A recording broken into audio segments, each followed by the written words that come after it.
ঢাকায় আসছেন মার্কিন সিনেটর ডিক ডারবিন। আগামী সোমবার ৩ দিনের সফরে ঢাকায় আসবেন তিনি।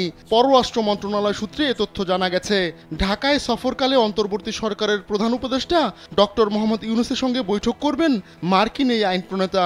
এছাড়া পররাষ্ট্র উপদেষ্টা তৌহিদ হোসেন, পররাষ্ট্র সচিব মাসুদ বিন মোমেনের সঙ্গেও বৈঠক করবেন ডিক ডারবিন। গেল ৮ আগস্ট অন্তর্বর্তী সরকার দায়িত্ব নেওয়ার পর এটাই হবে যুক্তরাষ্ট্রের প্রথম কোনো শীর্ষ পর্যায়ের নেতার ঢাকা সফর। ডিক ডারবিন বিগত ২২ বছর ধরে সিনেটর হিসেবে দায়িত্ব পালন করে আসছেন।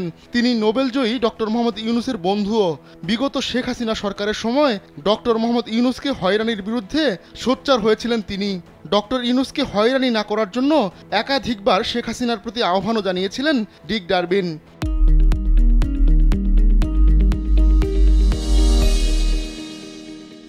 যুক্তরাষ্ট্রের শীর্ষ পর্যায়ের এই রাজনৈতিক নেতা সফরকালে বিভিন্ন বৈঠকে দুদেশের মধ্যে আগামী দিনের সম্পর্কের বার্তা দেবেন বলে আশা করা হচ্ছে।